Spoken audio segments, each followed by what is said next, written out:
हमारे जीवन में बहुत बार ऐसी घटनाएं होती हैं जिन्हें देखकर लगता है कि हमारे साथ बहुत बुरा हो गया है।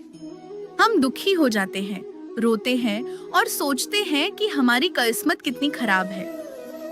भगवान से शिकायत करते हैं और कहते हैं, भगवान, मेरे साथ ही ऐसा क्यों होता है? मैंने किसी का क्या बिगाड़ा है? ऐसी मैंने क्या गलती कर दी? लेकिन कुछ समय बीतने के बाद वही घटना हमें समझाती है कि जो हुआ वह वास्तव में हमारे भले के लिए ही था। हम मनुष्य सीमित बुद्धि वाले हैं।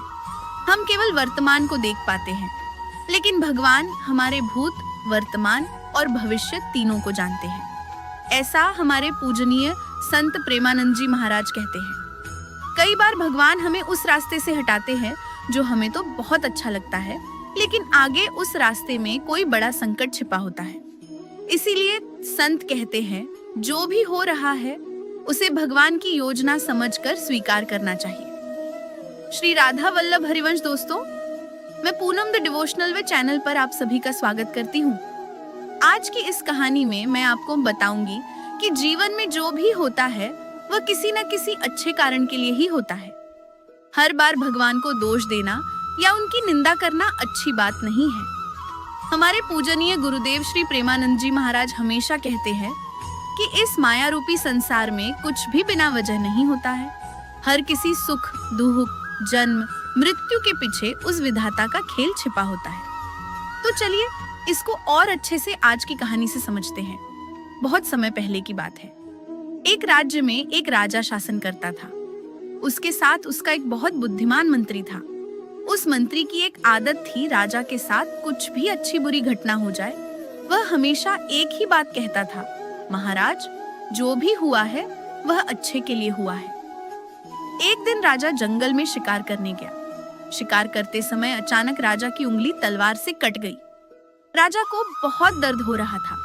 वह क्रोधित हो गया, लेकिन मंत्री ने फिर वही कहा, महाराज, चिंता मत कीजिए, जो हुआ है अच्छे के लिए हुआ है। राजा को यह बात सुनकर बहुत गुस्सा आया। राजा ने कहा, मेरी उंगली कट गई और तुम्हें इसमें भी अच्छा दिखाई दे रहा है? गुस्से में आकर राजा ने मंत्री को अपने सिपाहियों से बोलकर जेल में डलवा दिया।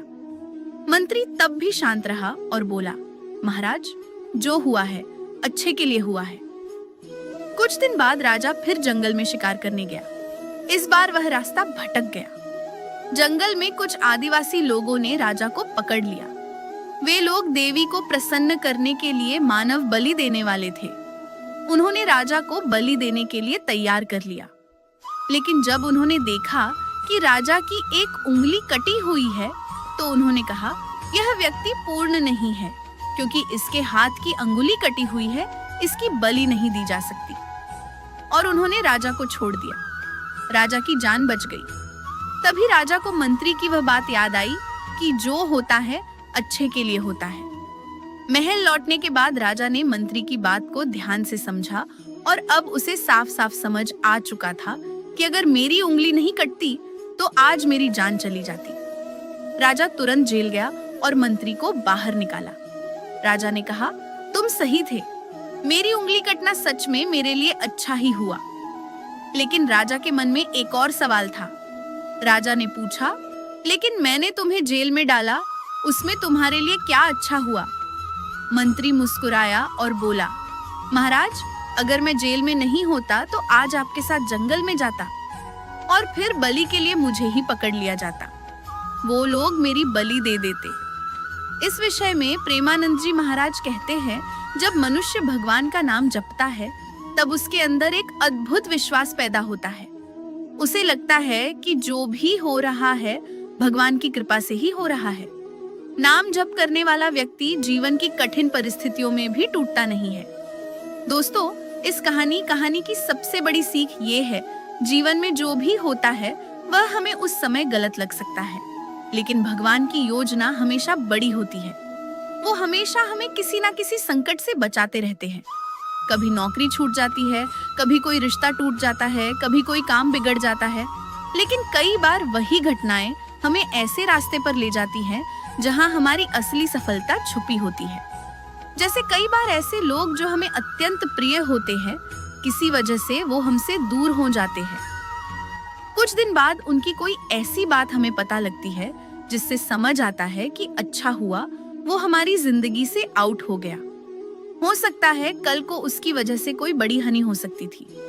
भगवान की योजना हमसे बड़ी होती है। हम भविष्य नहीं देख सकते, लेकिन भगवान सब देख सकते हैं, हर जगह, यहाँ तक कि हमारे भीतर भी वही मौजूद है। इसीलिए कुछ भी गलत आचरण करने से पहले अपने अंदर ये भाव लाएं कि कोई हमें देख रहा है। कभी कभी भगवान हमें उस रास्ते से हटाते हैं जो हमें अच्छा लगता है, क्योंकि आगे वहाँ कोई खतरा होता है। इसीलिए कई संत और महापुरुष हमेशा कहते हैं, जो होता है अच्छे के लिए होता है। जीवन में विश्वास रखना सीखें। जब भी जीवन में कोई समस्या आए तो निराश मत होइए। अपने मन से कहिए, शायद भगवान मुझे किसी और बेहतर रास्ते पर ले जा रहे हैं। हर मुश्किल के पीछे एक नई शुरुआत छुपी होती है। बस हमें निरंतर उनका नाम जपते रहना है। भगवान का नाम इतना शक्तिशाली है कि वह मनुष्य के जीवन की दिशा बदल सकता है। जो हमें चाहिए सब मिल जाता है। हमारे भगवान और श्री जी तो इतनी कृपालु है, जो हमें नहीं भी मांगा वो भी दे देते हैं, क्योंकि वो अपने भक्त को परेशान नहीं देख सकते। जिसने उनका नाम पुकारा, उन्होंने उसी को अपने गले लगाया है। कई बार हम किसी समस्या को बहुत बड़ा समझते हैं, लेकिन भगवान का नाम जपते जपते वही समस्या धीरे। अगर आज आपके जीवन में कोई परेशानी है, कोई दुख है, कोई असफलता है, तो निराश मत होइए। हो सकता है कि भगवान आपको किसी और बड़े सुख के लिए तैयार कर रहे हों। जब जीवन में कठिन समय आए तो भगवान पर विश्वास रखें, नाम जप करते रहे, धैर्य बनाए रखें। याद रखिए, हर अंधेरी रात के बाद सूरज जरूर निकलता है, और जब सूरज निकलता है तो सारा अंधेरा हट जाता है। इसीलिए बस एक नाम पकड़ लीजिए। एक ही मनुष्य जीवन मिला है, इसमें नहीं किया तो बहुत पछताना पड़ेगा। बस भगवान का नाम लेते रहिए और विश्वास रखिए, जीवन में जो भी होता है वह अंत में अच्छे के लिए ही होता है। अंत में एक छोटी सी बात, अगर आज आपके जीवन में कोई समस्या है, कोई दुख है, कोई असफलता है, तो परेशान मत होइए। समय आने पर आपको भी समझ आएगा कि जो हुआ वह सच में अच्छे के लिए ही हुआ था। बस भगवान पर विश्वास रखिए और अपना कर्म करते रहिए।